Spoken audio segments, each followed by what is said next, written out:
You're listening to Beyond Wellness Radio, bringing you the cutting edge in health, biohacking, and sports performance. Stay up to date and listen anywhere and anytime on your computer, tablet, or smartphone by subscribing on iTunes. Catch your host, Dr. Justin Marchegiani, as he answers your burning health questions as well as interviews from world-renowned guest experts. For more Beyond Wellness Radio, go to beyondwellnessradio.com.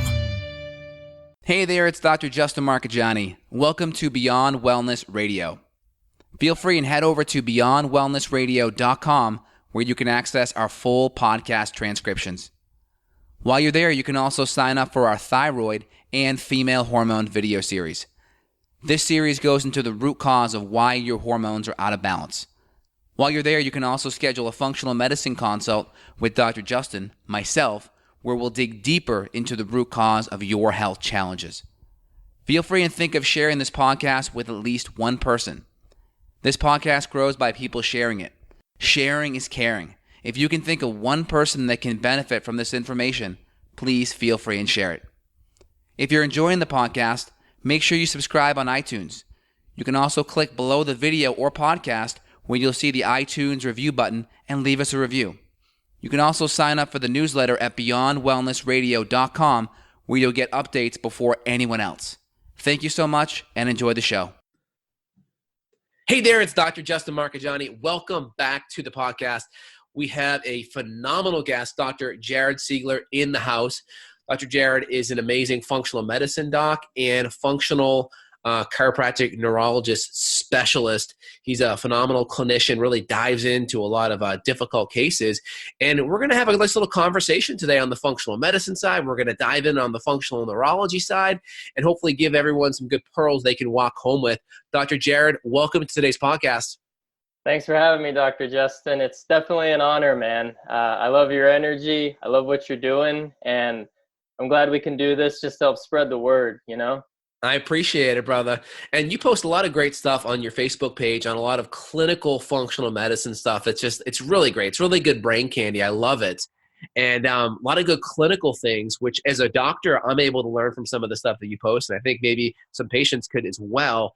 What are some of the big, more recent type of case studies or success stories that you're seeing in your office on the functional medicine side recently? Oh, man. Let's see. There was, and that's where there's such a big spectrum, you know, like my dopamine definitely surges when I get a letter or an email from an RA patient saying, you know, the podiatrist says I don't need to have this surgery anymore. Like my foot can evert. I don't need to have my ankle broken, stuff like that.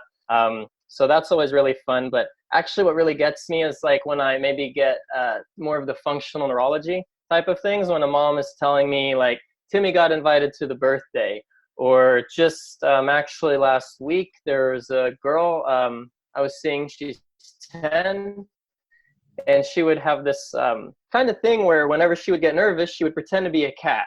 And she would do this in school, and so of course all the kids are teasing her because she'll like hide and hiss at them and everything.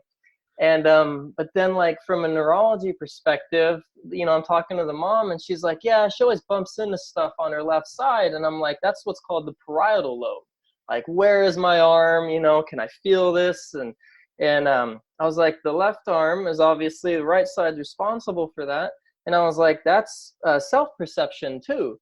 Like maybe when we think of, example, people with anorexia, we'll usually find a lot of right parietal lobe because their self-perception is altered. And so we started doing therapy on this girl's left arm and left leg, like vibration and a trampoline and things like that. And now she doesn't pretend to be a cat in front of peers whenever she's nervous. Interesting. So was that some kind of fight or flight mechanism that was just shutting down that left parietal lobe? What was happening there? Well, there was some, she had some parasites. She also had some candida, and there was retained primitive reflexes too. So there was a couple things going on that should have gone away. You know, as the brain develops, we get rid of like, you know, that rooting reflex or that sucking reflex. And those were still there. So we had to kind of integrate some of those. But for her, a big part, the cerebellum, I say, you know, when we think of maybe the cerebellum, everyone's like, oh, balance. Balance is only 20% of what the cerebellum does. Wow. The other 80% is balancing mood. It actually balances the immune system. I've seen people have like a right cerebellar, like brain injury. Then they start developing autoimmunity, like, whoa, because the right cerebellum is usually like the brakes for like, hey, let's maybe not attack this, and, you know, things like that. Yes, that totally makes sense. So I want to just be clear, because you kind of, the reason why I like you so much is you really connect a lot of the functional medicine to the neurology, where you see a lot of like functional neurologists. They're just like, do this, spin this, look at this, but they don't sometimes connect the gut or the inflammation or the hormones or the diet. And it seems like you have a good blend. I'm just curious though, you mentioned parasites. Does parasitic issues always cause parietal issues, or can it cause another issue in other parts of the brain? It can cause issues in other parts of the brain, but so kind of if we get a little scientific, parasites use a thing called Th9 or interleukin 9, and they start manipulating that branch of the immune system. The tool of that part of the immune system is histamine. And like I always tell when I'm training docs or even talking to patients, I say histamine and glutamate are like BFFs inside the brain. So now we're foggy and we're anxious. And the problem with too much glutamate, if the pedal's always to the metal, eventually that engine's going to start burning out. Right. So, that totally makes sense. Yeah. So we had to stressing out the immune system in a way is what you're saying. Yeah. So the way I kind of think of functional medicine, I say think of that like taking a protein shake, but functional neurology is actually exercising. So metabolically, we have to feed a muscle, but we also have to actually put in the work, you know? So I can't drink protein shakes and just magically like balloon up to 200 pounds with a six pack. I gotta go in the gym. That totally makes sense. So let's just say for parasitic infections, could that potentially cause a cerebellar issue or a frontal cortex issue, or does it typically go just to the parietal part? It can kind of be anywhere. It's what's called the triangulation theory. So say maybe someone's genetically susceptible to like one part of their brain, like, oh, mom's clumsy too. Yeah. Well, now we have like maybe with a parasite like a global deficit. So maybe that right parietal lobe was already a little low, but now everything drops lower. And in relation, the right parietal lobe might drop even lower than everything else. So that's kind of where we might notice it first. Very cool. So when we're doing a functional neurological workup, which I'd love you to just, and just so you know, people listening, this is also on video too. So make sure you click on the link below and go to the YouTube channel and watch this live assessment.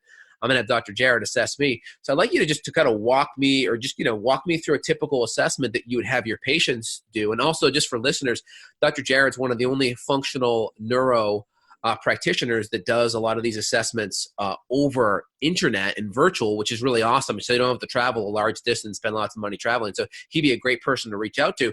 So when you're doing these assessments, what are the key areas you're looking at? Is it just the cortex, the cerebellum, and then the vestibular? Or do you break it down further? We break it down a lot further. We usually actually have people fill out 100 questionnaire. Wow. It's only 100 questions, so not that bad. But then that gives me a sense of like, okay, are we looking at prefrontal cortex? Does the kid hit people? Do they have attention issues? Can they not make decisions? Are they poor with planning? Or maybe is it like cerebellar, like, oh, they walk funny, or they can't balance, or the vestibular system, for example, is typically if they're like PTSD, anxiety, like I can't go in a crowded public place. I get super nervous, like, all right, let's maybe think of it as a vestibular lesion instead of like, oh, here's your Xanax or something like that. So you're kind of catching me on the fly, where usually I have an idea like, all right, this is where it's going to be. But I usually start to think of the brainstem and the cerebellum first, because those are usually the repair shop for the rest of the brain. So right back in here and deeper, right? Mm-hmm. The big spot we're looking at. And so when we look at the brainstem, we're just looking at it globally. There's not a right or left of that, correct? It can be like right now, like when I look at your face, I'm looking for maybe do you have one eye higher than the other? Mm-hmm. Do you like to turn out of the side? Is maybe someone's face like a functional deficit, like they only talk out of one side of their mouth? It's usually not like someone comes in with a stroke and they're just like this. Like that's pretty obvious. Yeah. We're looking for like, hey, this person, they don't really smile out of the right side, when it's only the lower half of the face. Let's start thinking maybe cranial nerve 5 or something like that versus, is it the whole face? So we're thinking of a motor strip. But anyways, usually one of the easiest things to assess is balance. So I say most people think they're good at balancing. But the true way to determine it, I call it the Flamingo Test. I'll like I'm standing on my left leg, and when I think I have my balance, then I close my eyes.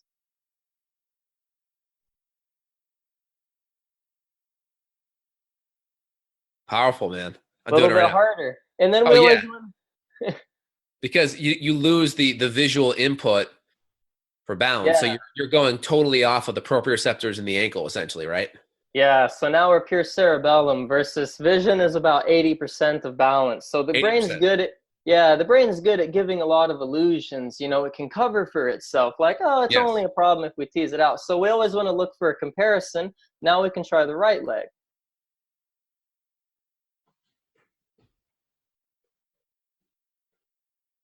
I'm doing okay. I'm a little shaky. There, lost it. Yeah, which it looks like the right's a little harder for you than the left. It may be, for sure. So there's maybe a couple ways. So now we think, okay, maybe right cerebellum is the lesion or the area we're looking at. And then when we you say lesion, just to be clear, like lesion just means it's that area that's maybe not up to snuff all the way, essentially. Yeah, it's not like you have a meningioma or tumor or anything like that. Yeah.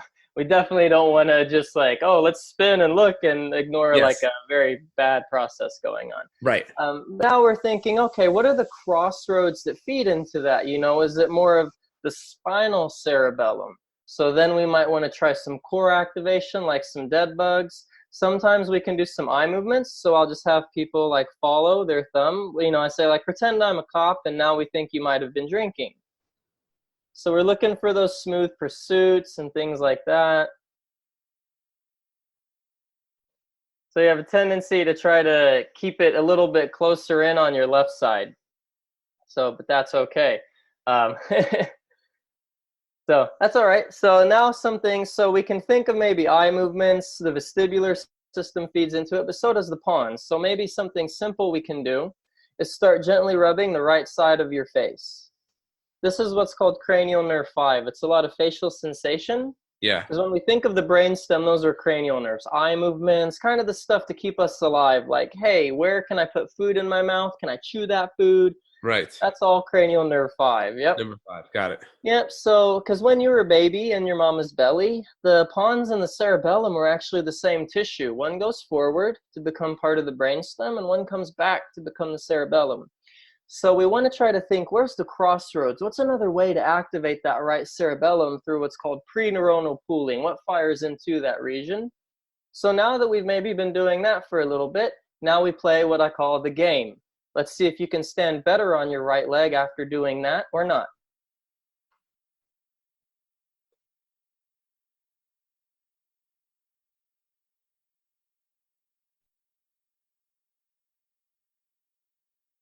Definitely better.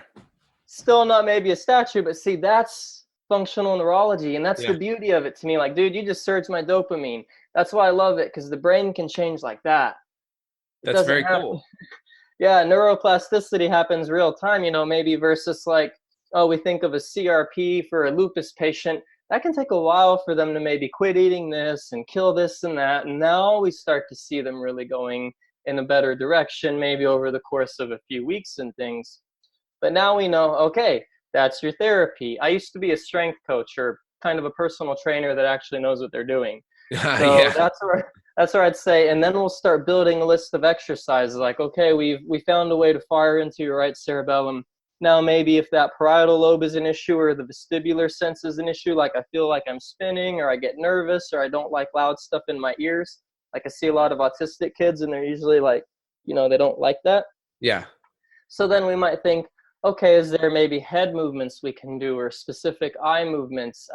We just make it seem like games, you know? So now you have an exercise. Literally, I just tell people, guess what we're going to do? Like, it's that simple. That's it.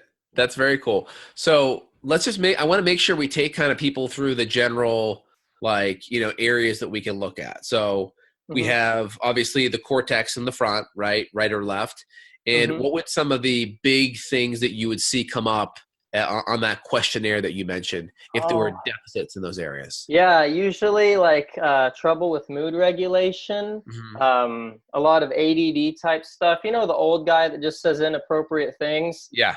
Prefrontal cortex is totally shut off. Like So that's where, like, I do have kind of a sympathy when maybe someone's on the stand in trial and they're like, I couldn't not steal that purse. I think they're absolutely right, because that part of the brain, they know to themselves, like, I shouldn't do this, but the part of the brain that says, don't steal the purse, totally off.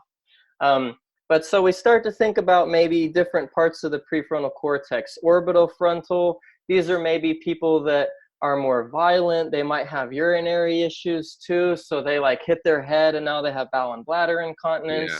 Or we have more of the dorsolateral. They can't plan. These are the patients or the family members. They're always late. They can't prioritize things. You're like, man, well, you can't adult, type thing. Interesting. We have motor issues too, where maybe people are like, yeah, I start working out and my right side gets way tireder than my left. So then we start to think, well, maybe it's a cerebral cortex imbalance too. And this left side is more math and this right side is more creativity. So back to maybe an autistic kid, they have a huge hemisphere imbalance. They're not dumb or anything like that. I don't know another way to phrase it.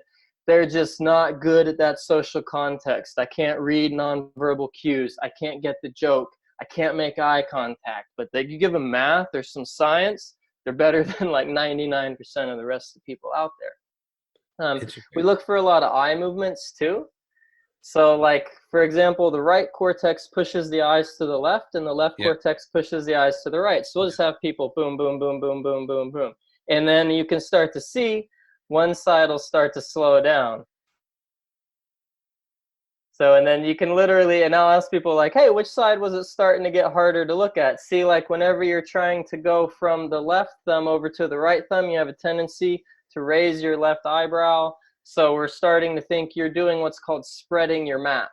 You're trying to compensate for lack of one area. It calls in collateral neurons like, hey, I can't do this. So these buddies over here need to help me. So maybe I'll start moving my head or moving my jaw. You'll like see people like doing all this here. I'm like, no, just your eyes. I was feeling it a little bit harder to look over here, so that would correlate with that right cortex then, correct? Because the right's pushing to the left. Yep. So then whenever we maybe want to do a therapy on somebody, like then we might like keep that in their right or in their left visual field. So that way we're over here more. So if it's like an Alzheimer's patient, for example, and they're like, yeah, I have trouble remembering the face, but I can remember the name. This is more of a face. We'll have them look at faces over here on that side. So we start kind of triangulating through different things like, look at this picture. Maybe we'll have purple in the background, which is more of a right brain type of color than maybe a red or a yellow. So once you know kind of how to play the game, it really does kind of become very simple, but very neat. So we'll start with the cortex, and there's different regions there.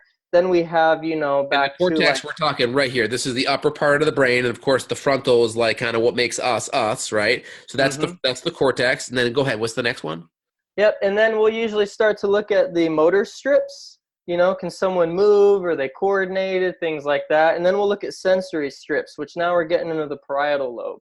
The parietal lobe, there's also like left-right discrimination. That's more the inferior part down through here. Yeah. So like one girl, she was at a business function, and this guy was trying to impress people like, oh, I used to be a tumbler or whatever in high school. I used to flip the girls in gymnastics and cheerleading. So of course she does that, and she hits boom right here on the back of her left parietal inferior lobe. She's like, I wake up and the whole bar is looking at me. That's how loud the thump was. And she's like, I can't tell my left from my right anymore. So then we're like, oh, there it is. So, maybe versus, can they do math in their head? Can they, so then we start to think parietal lobe. Then there's like the vestibular system. There's the temporal lobe. The temporal lobe is a lot of regulation of things too. Like, for example, whenever we look at violent offenders and maybe people that have been through a lot of PTSD and things, they usually have a right temporal lobe deficit. They can't regulate emotions anymore. We start to look at the vestibular system too. That one's really big because most people think of dizziness as the main complaint for the vestibular system, but that's actually anxiety. Anxiety is the number one issue.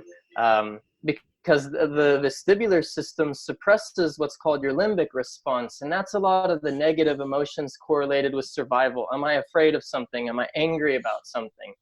So when I see people with all these limbic responses, I think, oh man, we really got to look at their brain. They're just set off like that.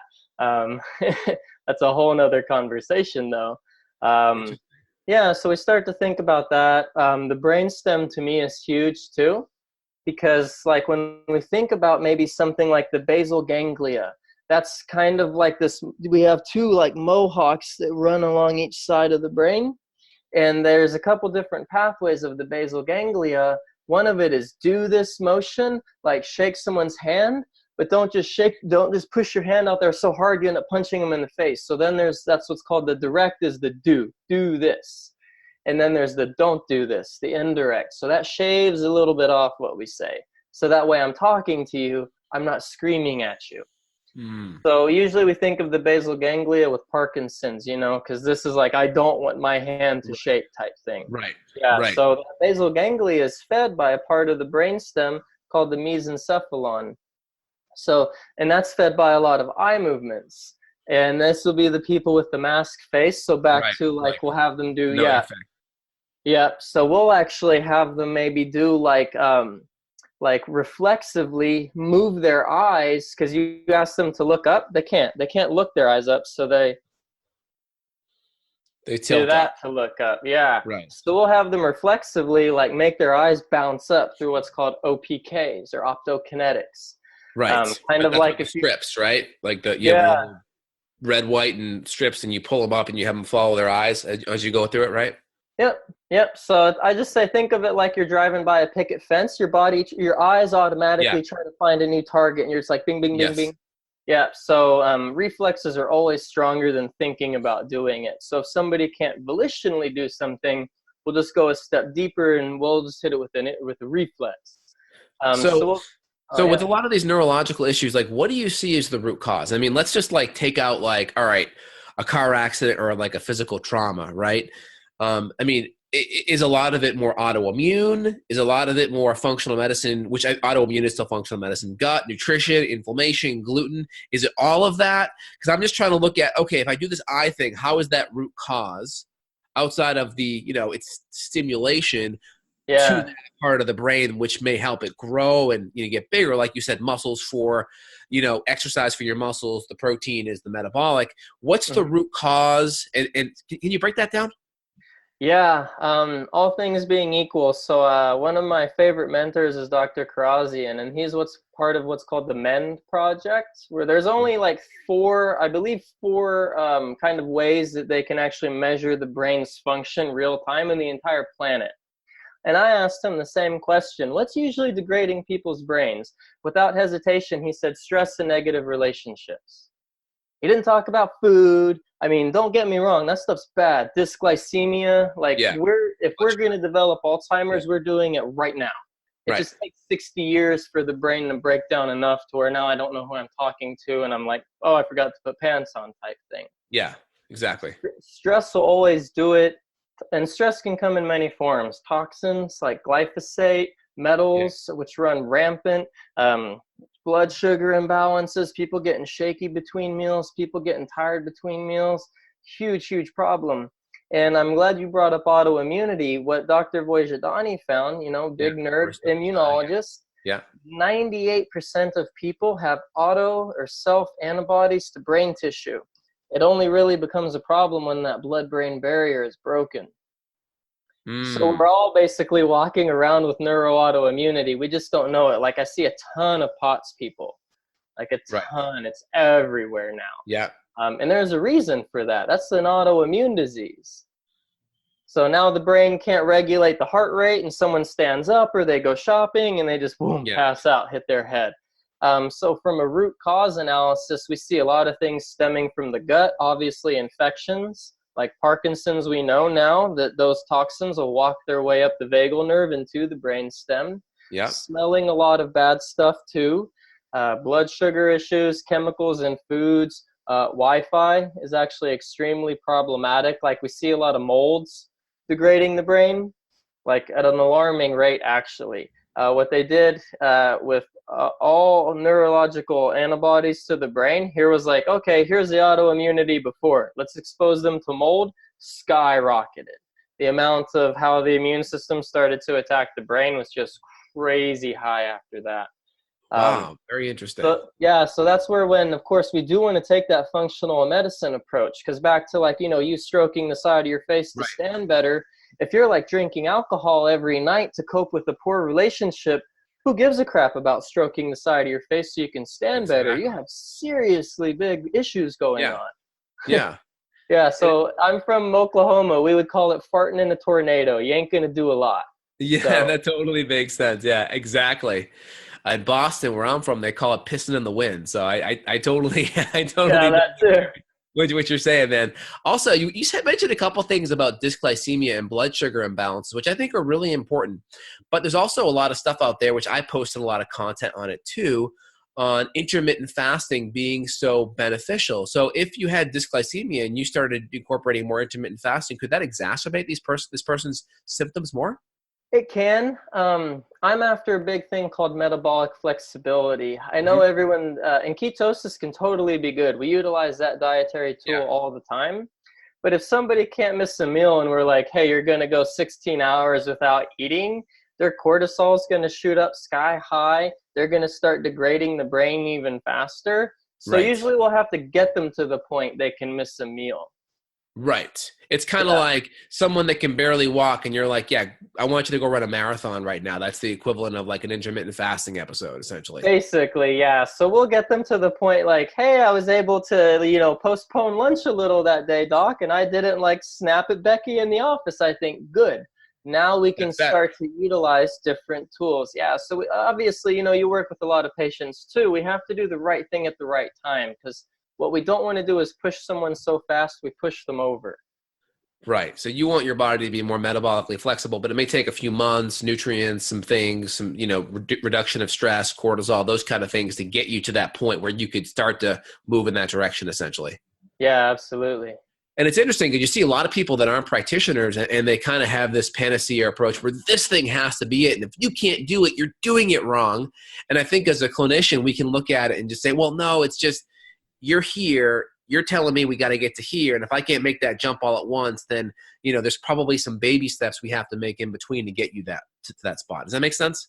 Yeah, absolutely. And that's where the internet can be a double-edged sword, because what worked for you probably won't work for me. Right. Even though we're both white boys, even though we look different on the outside, we're more than 100 times different on the inside. I can guarantee it. Right. So that's where, when something works for one person, they usually extrapolate that and think, okay, well, this worked for me, now it'll work for everybody. Right. And, we've obviously seen that's not the case, because two people maybe try to do the same thing, even though they maybe have the same label, like, oh, Alzheimer's. And one person gets better, but the other person, they just start degrading faster and faster and faster. Yes. I had a patient just before I got on the phone with you here where we started this person on kind of like a ketogenic paleo template for the first couple of months of care. Did really well, really good improvements in acid reflux. I mean, he had some parasites and some other issues. So we cleaned that up. But then there was a point he kind of hit the wall and his sleep wasn't getting that much better. It was about 50% better. And then we just started adding a little bit more carbs in at nighttime.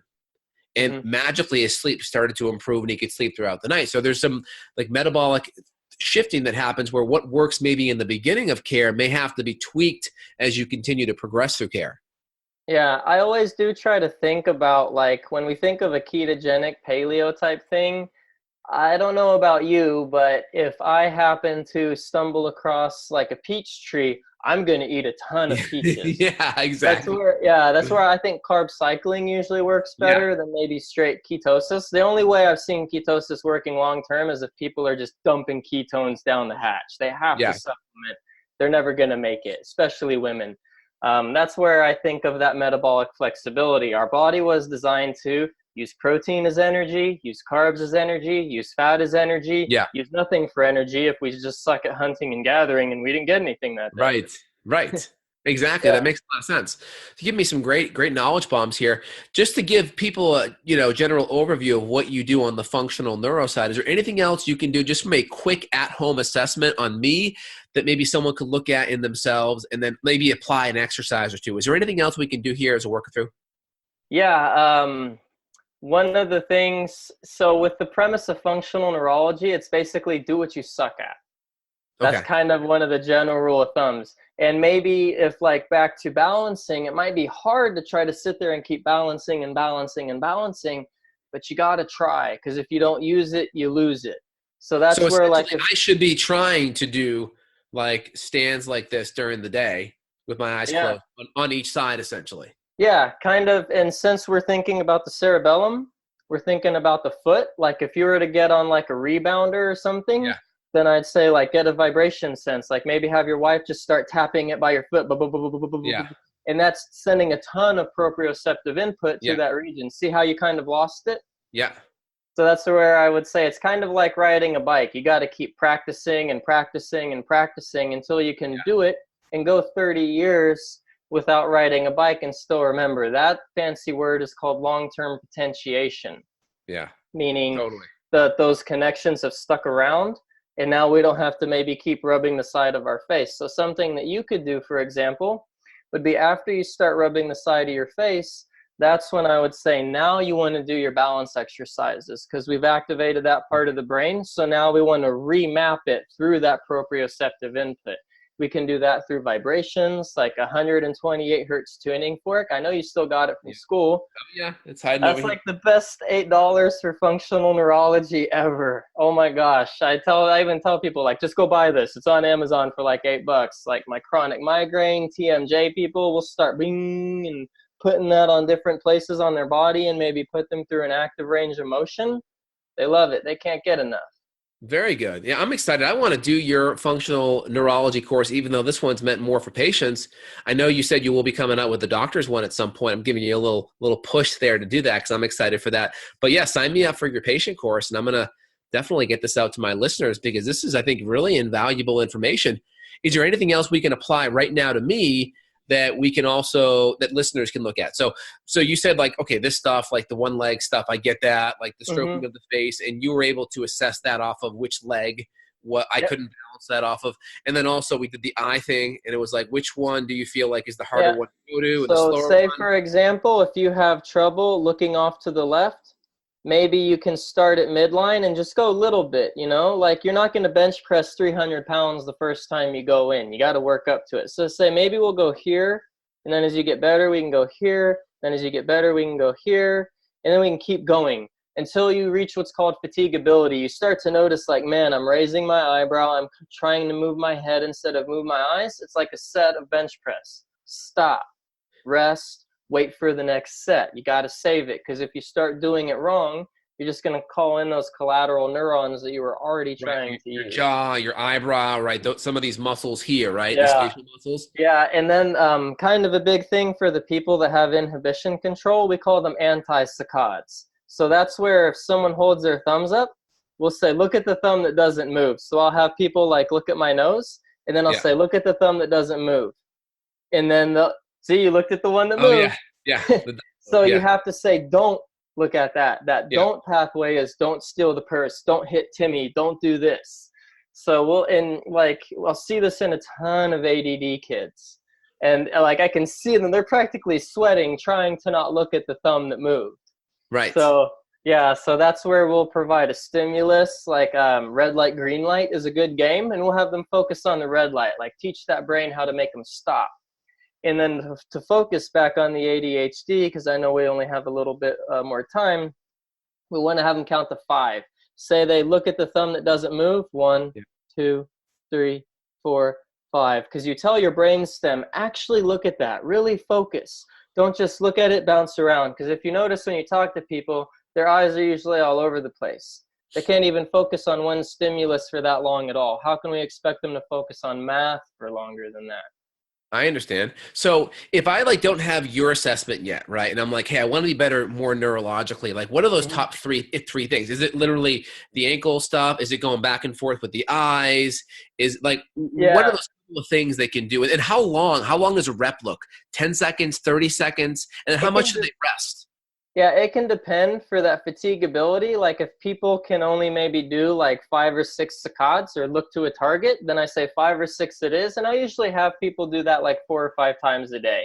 Like, hey, you're going to the bathroom. That way you don't look weird in front of your coworkers. Like just boom, boom, boom, boom, boom, boom, boom, boom, boom. So eye movements are good, but all things being equal, true exercise like true exercise, having a goal for that exercise. Like my Parkinson's patients, I straight up tell them you're going to preserve your brain better by